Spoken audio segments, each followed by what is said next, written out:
Caríssimos, caríssimos, René de Paula Júnior falando e fazendo careta aqui. Será que tá bom? Isso eu nunca sei. Whatever. Deve estar razoável. Bom, me acompanha aqui. A pauta de hoje é um pouquinho, bom, como sempre é improvisada, como sempre eu não vou editar, mas, e na verdade eu estou indo num trajeto um pouco diferente do meu trajeto usual. A pauta de hoje é algo que vem me... Se eu pensar um pouco, talvez seja uma coisa que me intriga há muito tempo, né? Que talvez seja o pano de fundo de uma série de maluquices que eu fiz, de experimentos com comunidades online, de me interessar pela questão da colaboração e tal. Mas acho que talvez agora ela ganhe um outro sentido um pouco maior. Vamos ver como é que eu começo essa história. É curioso porque vou tentar lembrar de alguma coisa que talvez seja mais próxima de quem trabalha com digital. Há muitos anos atrás surgiu uma coisa chamada Flash. Na época não se chamava Flash, mas depois todo mundo acabou virando Flash. Aquela ferramenta lá de animação e tal. Por que eu estou lembrando disso? Porque até então, entre aspas, mexer com a internet era uma coisa que causava estranheza e trazia muitas dificuldades para quem vinha de uma outra bagagem, né, de um outro repertório. Então vamos imaginar, o cara é um criativo de agência, né, o cara é um designer bonito. Aí o que acontece? Esse designer, a hora que ele ia para a web, na época só tinha, não tinha Flash, não tinha HTML5, não tinha CSS, não tinha nada. Isso em 96, 97. O cara tinha que aprender HTML, que era, digamos, um troço que para o cara que está acostumado a mexer com Illustrator, Photoshop, ficou louco, isso daqui parece... Eu lembro de uma vez um cara falando, isso daqui parece DOS, né, porque Mac não tem letrinhas. Eu falei, tá bom. Então causava estranheza e, muita gente repudiou no começo essa história, porque web, HTML, você não tinha diagramação muito boa, você não tinha controle sobre o resultado final, você não tinha tipografia. Então quem estava acostumado a fazer design de uma certa maneira, ou dentro de um certo paradigma, vamos usar essa palavra, ficava frustrado. Aí surgiu o Flash. Aí o Flash foi a porta de entrada para muito designer, porque Flash era vetorial, você importava Illustrator, você tinha tipografia, você fazia animações. Então é engraçado porque começou toda uma série de cursos, né? Curso de web era Flash, né? Curso de web design, Flash, né? Que coisa mais bizarra. E isso causou, convenhamos, uma relativa distorção na história, porque a gente teve aí praticamente uma década de sites ruins, sites que não funcionam e tal. Mas não é nesse ponto que eu quero chegar, né? Que ponto que eu quero chegar? Talvez, porque para mim, mais do que a parte estética, né, da parte do tal do web design, sempre me interessou o ambiente que você criava. Porque eu sempre tive na minha cabeça, por uma série de razões, que determinados ambientes favorecem determinados tipos de comportamento. Ponto. Talvez por morar numa cidade em que, né, algumas coisas mal desenhadas favorecem um comportamento e não favorecem o outro, né? Mas de qualquer maneira, essa sempre foi minha tese. A minha tese é, bom, se o nosso comportamento depende muito do contexto, como é que a gente cria bons contextos, tá? Então essa questão toda da parte estética nunca me interessou muito. Eu sempre fui muito interessado pela questão do contexto e do que isso leva a gente a fazer, tá? Por que eu lembrei dessa história do Flash? Não só para contar dessa história né, de repente todo o foco do, entre aspas, do design, da experiência online ser basicamente uma experiência visual por muito tempo, né?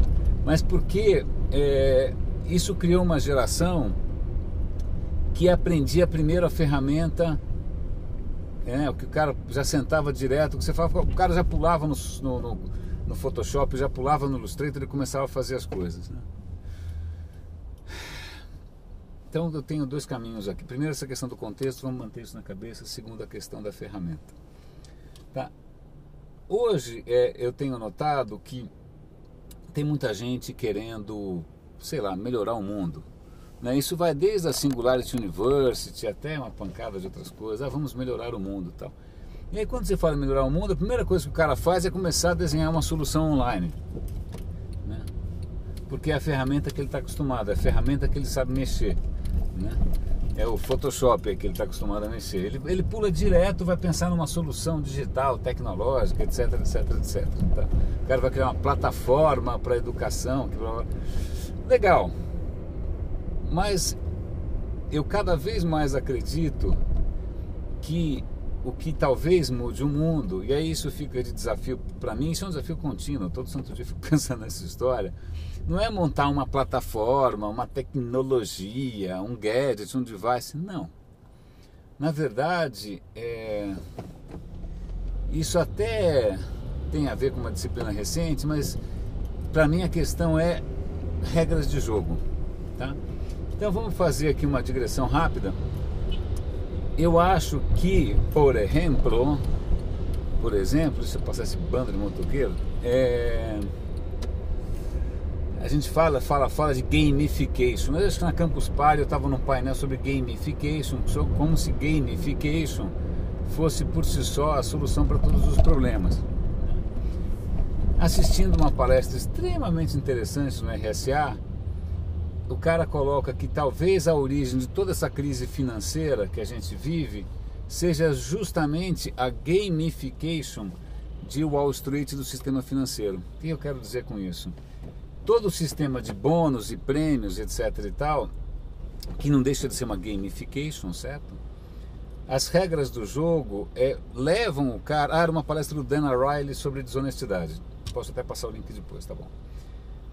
As regras do jogo, a gamification do sistema financeiro, levaram, ou talvez ainda levem, né, gente que não percebe, mas que está ali decidindo, né, os caminhos do mundo, a se comportar de uma maneira absolutamente inconsequente.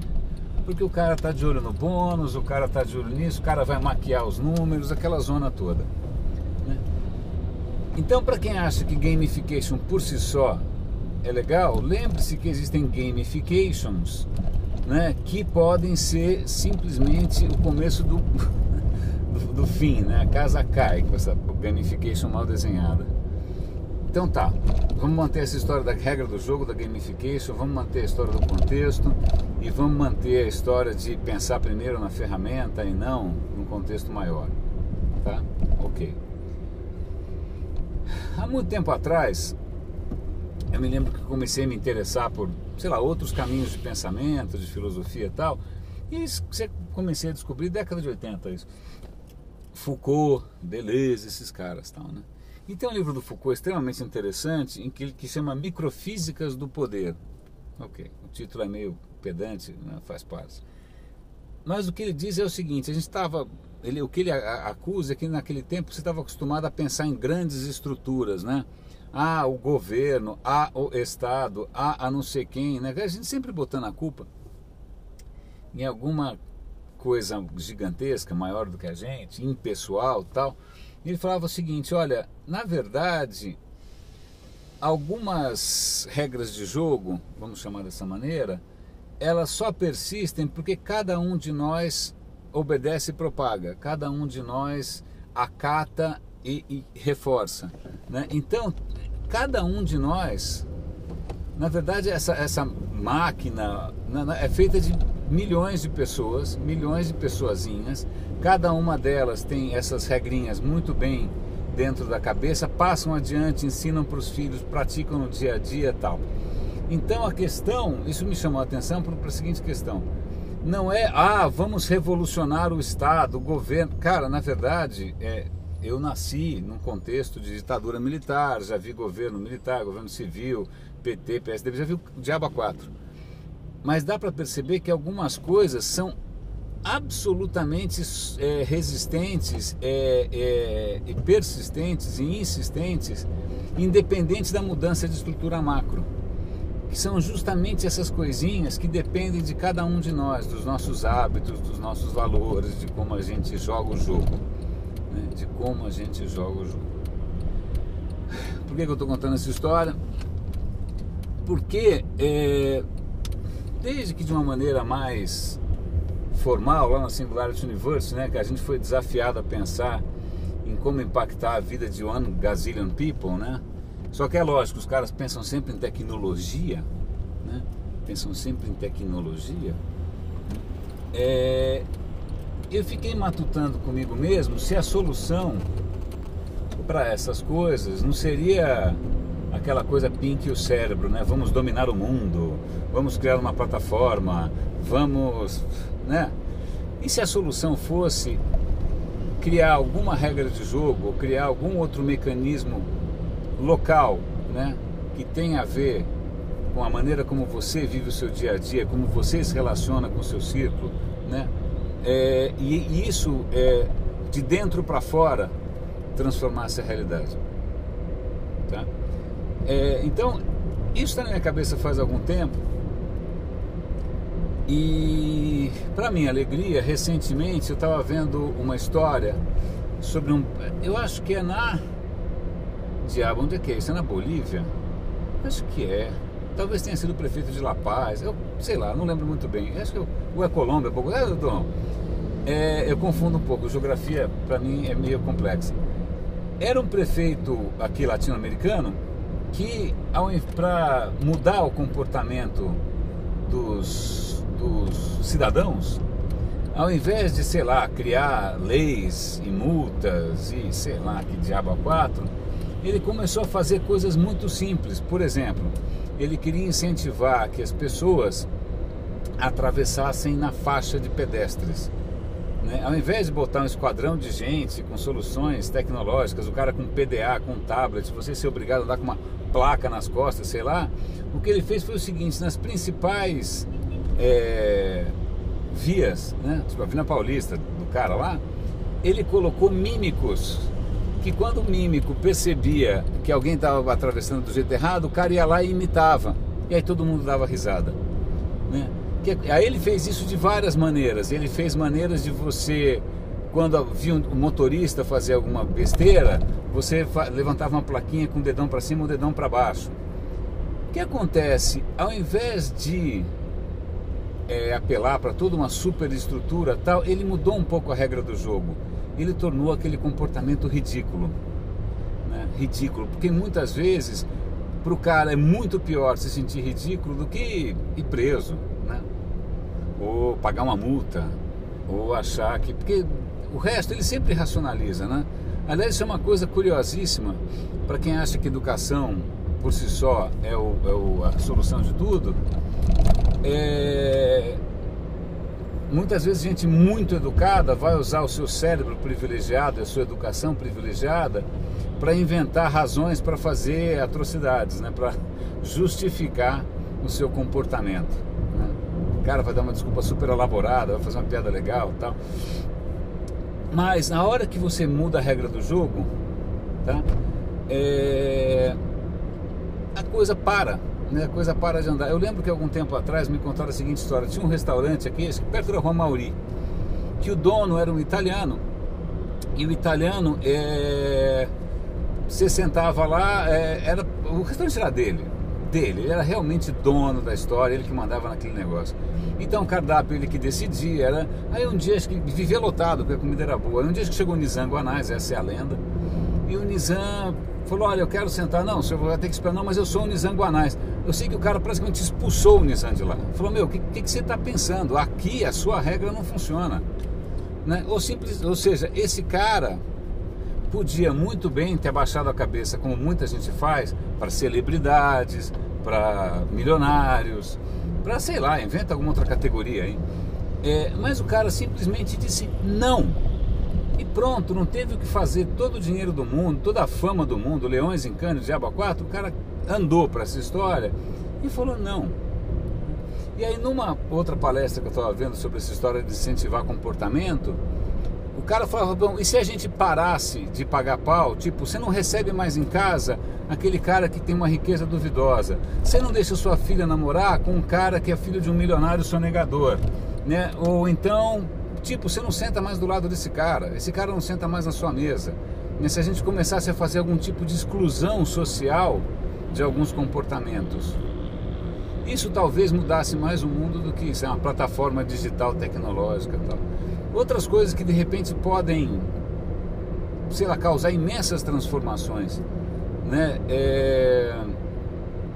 Aliás, eu lembro de uma... Eu preciso achar esse texto. Eu tinha esse texto no meu Palm há muito tempo atrás, que era um texto do Mark Twain. Mark Twain é um cara extremamente inteligente, divertido, adoro. E o Mark Twain... Era um texto em que ele dizia o seguinte: olha, se a gente quisesse mudar o mundo, você tinha que dar o direito a voto para todo mundo. Acho que na época nem todo mundo podia votar, mas tinha que ser um pouco diferente a história.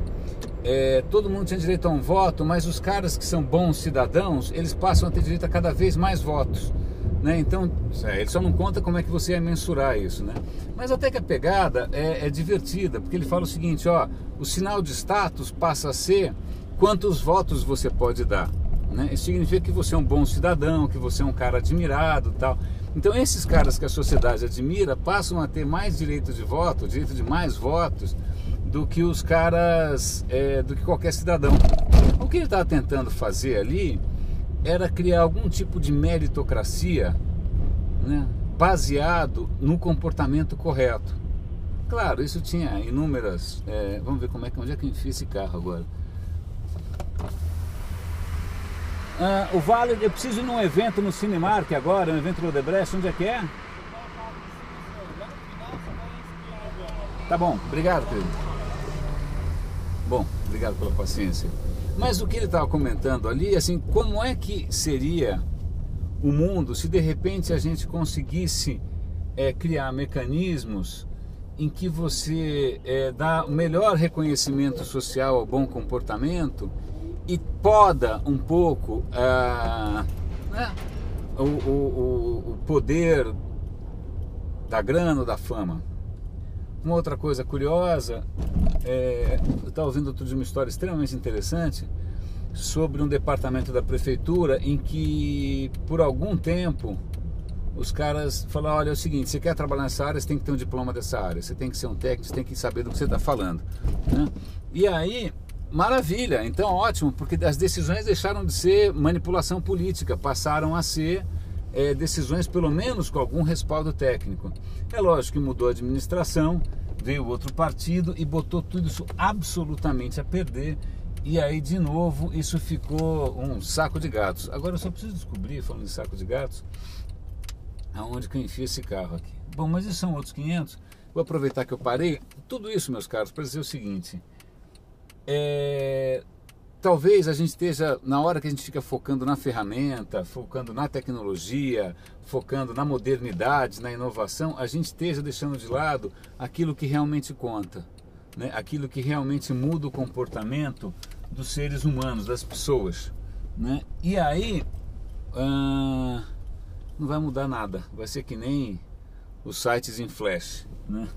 Os sites em flash que o Google não enxergava, tô brincando. Mas fica aqui um desafio, isso é um desafio para mim, eu estou compartilhando com vocês, né? Como é que você vai querer mudar o mundo se você não entende o que move as pessoas, né? O que as pessoas mudariam? Aliás, eu acabei de ler nesse final de semana 2 linhas, é um cara que estava comentando sobre a Europa.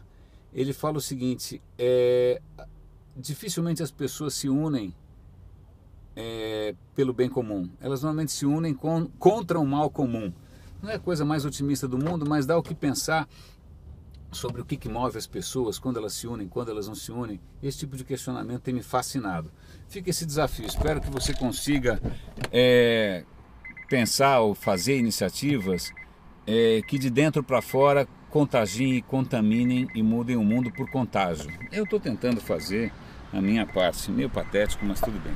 René de Paula Júnior falando, grande abraço, roda e avisa.